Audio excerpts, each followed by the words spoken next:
Linh-chan and Dimi-chan play games. Hello and welcome back, everyone. Welcome back, Grammar. So, Lynn was just saying how grammar was failing. Grammar is failing. Grandma got run over by a reindeer. You're gonna get copy content ID today. Grandma got run over by a Hummer. It was going very fast. It ran her over multiple times. Until there was nothing left. No, this is a horrible song. In any case, welcome back to an interesting topic Thursday. That's an Octorock! And snails. I want snails. Chloe, snails. What is snail called again? Escargot. Escargot. But escargot is only referring to a specific type of snail, right? The ones that are in those big shells that has like, it's like a beige color shell, and it has like black or dark brown spots on them. I think those are escargot, right? Oh yeah?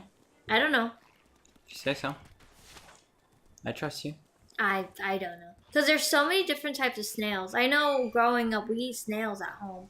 But then the snails are very tiny. Unless we use that word snail as in like a species name. Mm-hmm. Like in general, they're snails.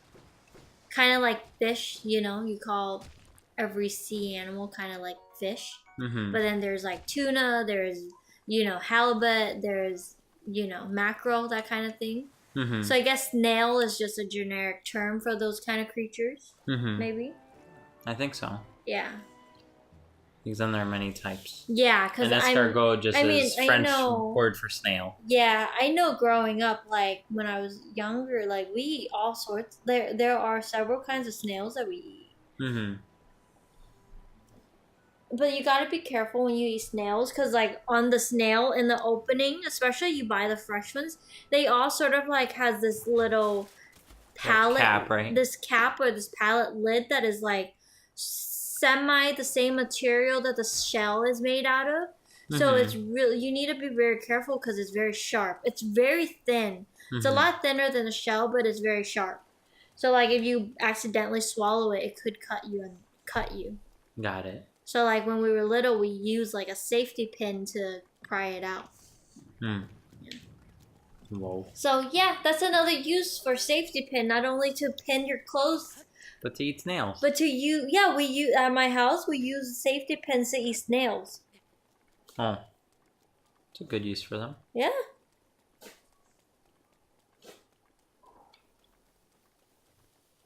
Okay, I think I need to follow this path. Oh, he's happy path. There. Anyway, today's Thursday, so it's Interesting Topic Thursday. And on today's menu, we have snail.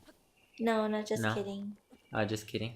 What are we talking about? We'll continue on the small topic of snails. People doing like spas and stuff like that. They use snails to put on your skin and then let the snails crawl around and because they start eating up your skin. Yeah, pretty much they start eating up your dead skin cells on the top, and supposedly afterward your skin becomes like baby smooth. I don't think it works. But then again, you gotta I think it's the fact that they're washing their face after having snail gook all over it. Yeah, it's pretty gross. And I'm sure it tickles too, right? They're slowly crawling on you. Mm-hmm. Or I wonder, does it tickle or does it like pretty much like does suction? Because they no, it doesn't suck. It doesn't suck? No. How does it prevent it from falling off your face? It's like just glued onto it. So pretty much it's suctioned on. You not like suction in the sense of an octopus. If that's what you're going at. This way? Oh, I see a bridge heading this way, so I'm gonna assume this way. Anyway. Oh yeah, Interesting Topic Thursday. Today we're talking about leaves. Leaves. Like beautiful, colorful leaves during autumn. Do you say fall or autumn? I say fall. Fall, because we're American. Yeah. Autumn is actually the older word. No, fall is the older word, and autumn is the newer one. The newer version. Yeah.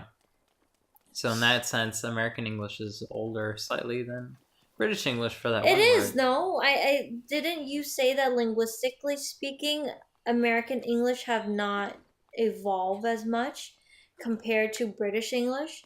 And even though we sort of stem from them, they have diverged and we have not. We pretty much stay true to the ancient version of English.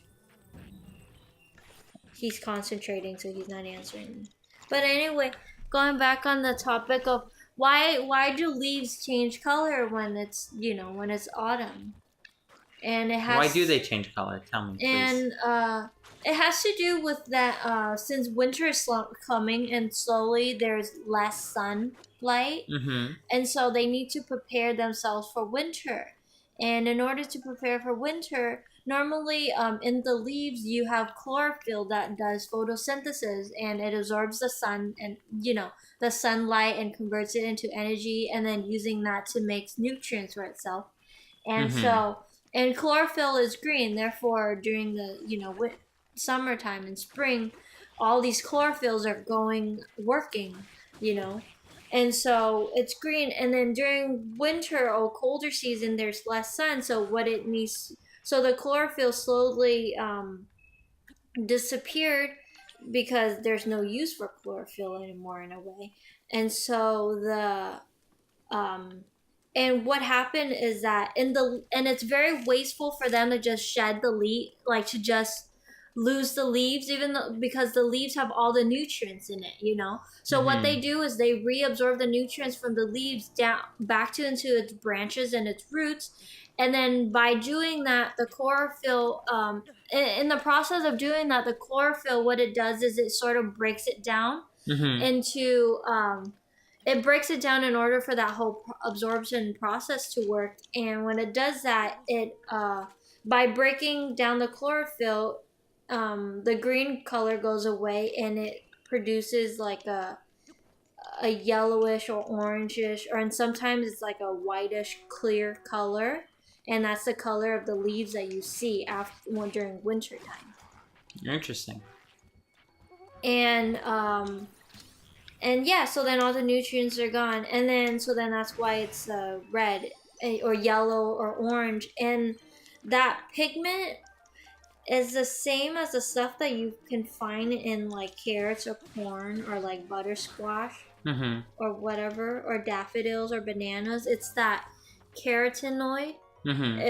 That's the stuff that makes stuff red and orange, right? Or orange. And then so when doing that, another thing is that when doing that, when there's no more sun, even though there's no more sun, the chlorophyll is still absorbing the sun's energy. So by doing that,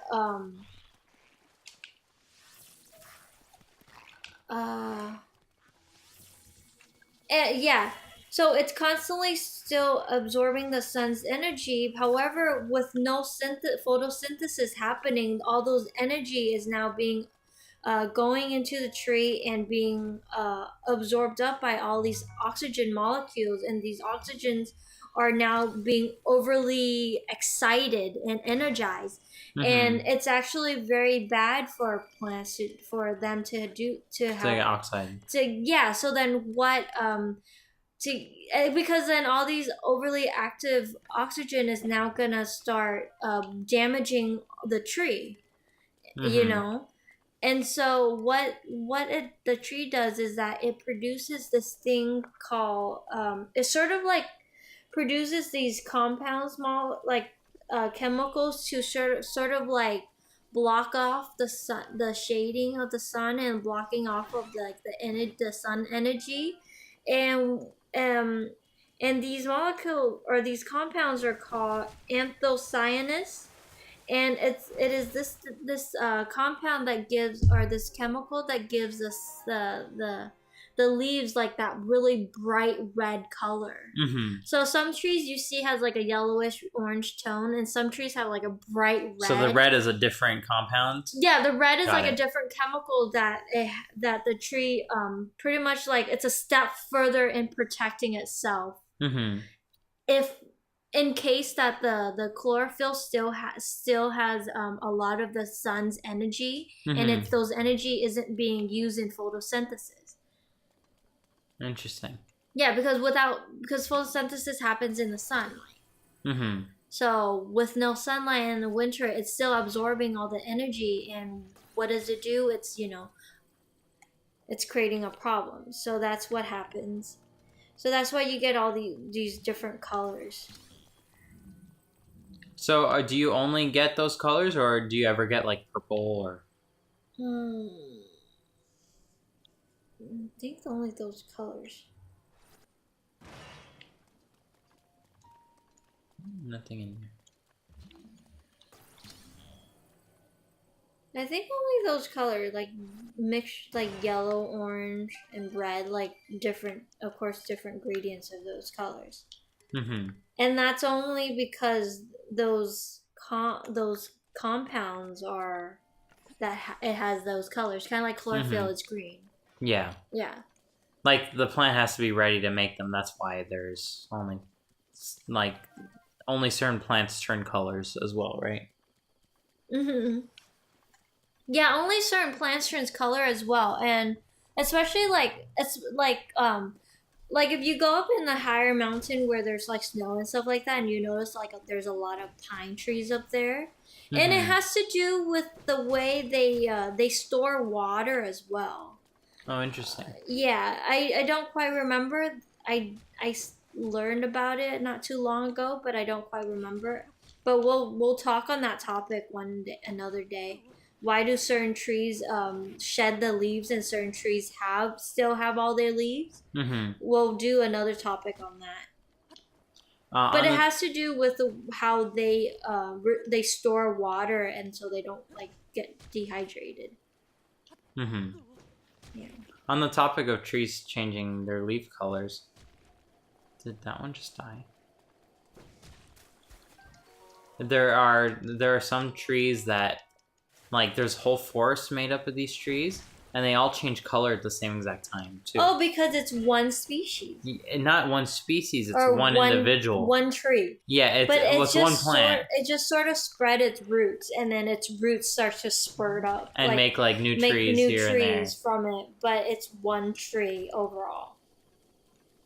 Yeah, those are pretty crazy. So then, like, the whole forest changes colors all at once. Yeah.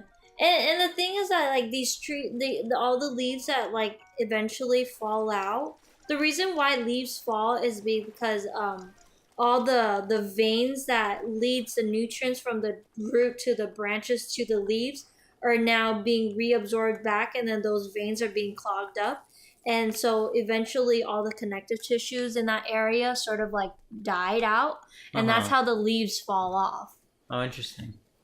And when the leaves fall off, it's not necessarily bad. Though, like, those leaves, especially like if you're in like a forest area, like those leaves are actually become, like, they fall to the ground, and then over time they become the ground, like the floor, the forest floor, and they start to absorb like all the rainwater and stuff like that. Interesting. So act as like an insulating layer. Yeah. So overall, like, they're not just shedding and dying, you know, like there's still a use for all these leaves. Yeah, and oftentimes they reabsorb all the energy, all the useful chemicals back into them. So it's not like it's just a waste. It always finds a way. Yeah. So yeah, that's a short little thing on why leaves change color. I wonder if that, like, is similar to how algae is colored. No, actually, I know why algae is colored. It's different. So basically, the algae that's at the bottom of the ocean is red or blue because it can't absorb, or because it's optimized for absorbing the opposite wavelengths. So green and red for like blue algae, and then red and blue for red algae. And it's all the way at the bottom of the ocean, so it needs to absorb those wavelengths, and the only wavelengths it can get down there are those at the extreme. And that's why the plants all at the surface are all green, because they can absorb both of them, both red and blue.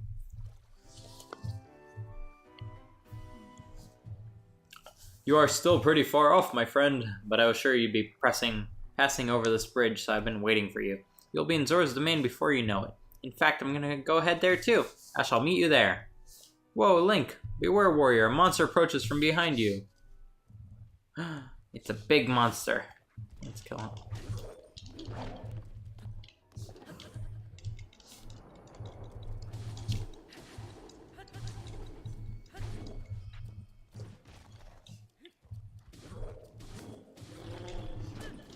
No.